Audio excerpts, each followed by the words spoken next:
Hey guys, Josh here from Mad Charcoal. Today I'm just going to be drawing with only a piece. This is a broken piece of General's Charcoal, one of the fatter sticks. I like to work with them because they have a lot of surface area.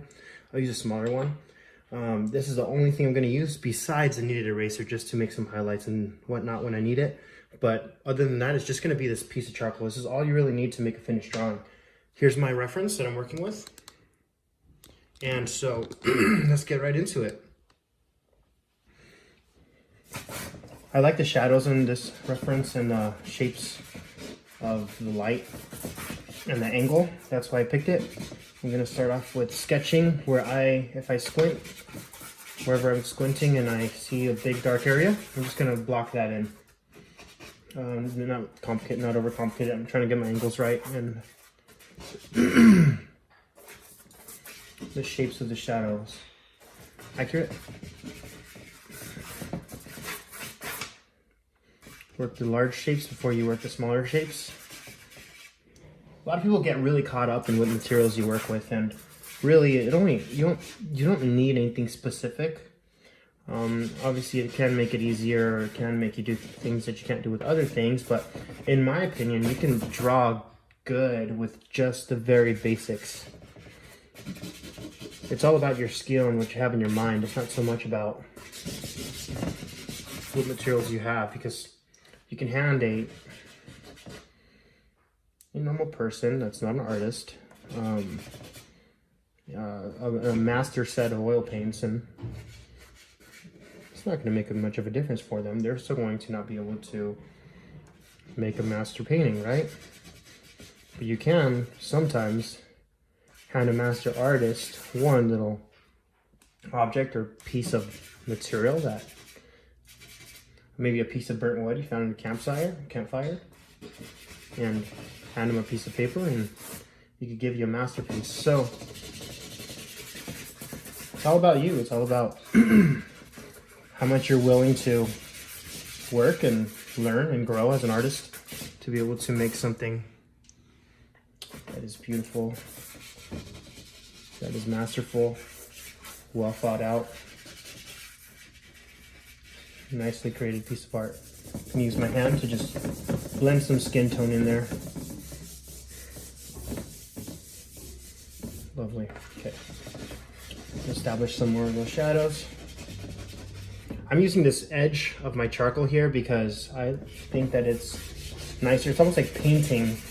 If you're using a bigger space and not just the edge and making line by line by line by line, that leaves a lot more room for error. And you might not get exactly what you're looking for in the big picture. Let's go really dark and really dramatic with these shadows out here. So let's do that. I think it adds a little cool dimension to it.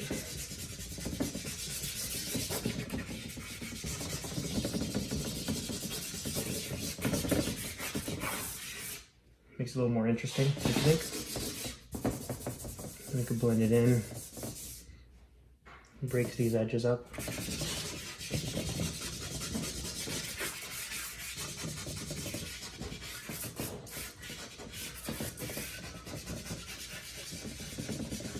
You just got to keep working it. The whole thing, you can't work too much on one smaller area because then you're going to unbalance the drawing, and you want it to stay balanced. You can totally come back in and make one part of it very detailed, but it's important to work the whole thing until you have a very good foundation established for the entire drawing. Yeah, that's pretty cool. I like that.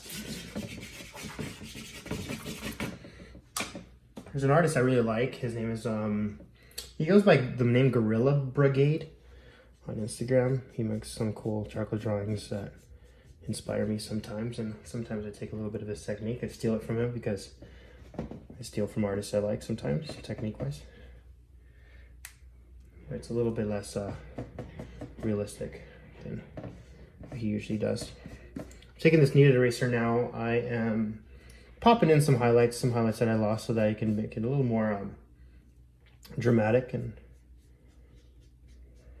I don't really use the eraser much for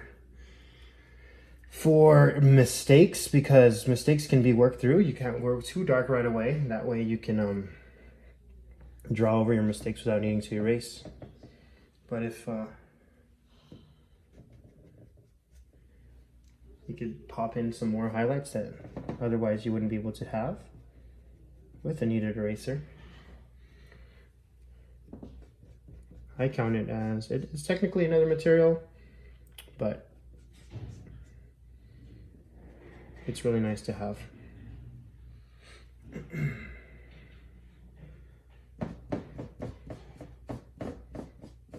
Alright. I'm gonna highlight these little spots. Don't go too bright with your highlights, otherwise you're gonna start to make it seem fake and a little bit too aggressive on the highlights and a little artificial. So make sure you're nice and soft with these highlights, and be sensitive with them. Don't just drop them everywhere you can. People pay attention to the lights more than they pay attention to the shadows. That's why you can leave these shadows real rough. It won't bother anybody, and you can make these highlights in these lit areas a lot more detailed, and it'll naturally seem a lot more poetic, a lot more balanced. Everybody looks to the light. Nobody wants to look in the darkness.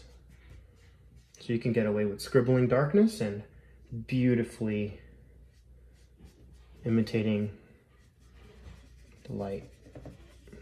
I think it makes it a little bit more interesting. It gives the eye some rest.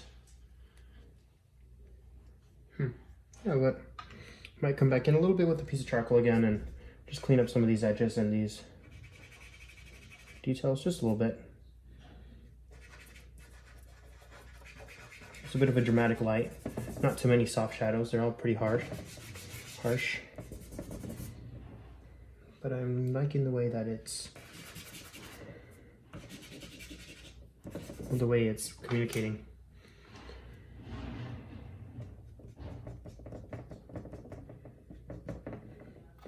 Looks like there's a little bit of a break here that I don't need. So I'll blend that in a little bit, but maybe a little bit more once over with the softening. It's a little too bright for my taste. I want to bring it down just a little bit. Try not to lose those highlights I erased earlier. And yeah, I'm satisfied with that. What do you guys think? Just one material, this piece of charcoal, and then pulling it away with this kneaded eraser on Strathmore 400 series drawing paper. You could use whatever paper you like. I prefer to be in between smooth and rough, like this. Some charcoal paper tends to be a little bit too rough for my taste, and some bristle paper tends to be a little too smooth to hold the charcoal for my taste as well. But whatever you guys feel comfortable on working on is good enough in my opinion, as long as it's not just newsprint. Newsprint doesn't last very long. You want your drawings to last, to hold value. Thanks for watching, guys. Let me know if you guys have any questions or any things that you guys want to see me do in the comments section. And don't forget to subscribe. You guys are the best. See ya.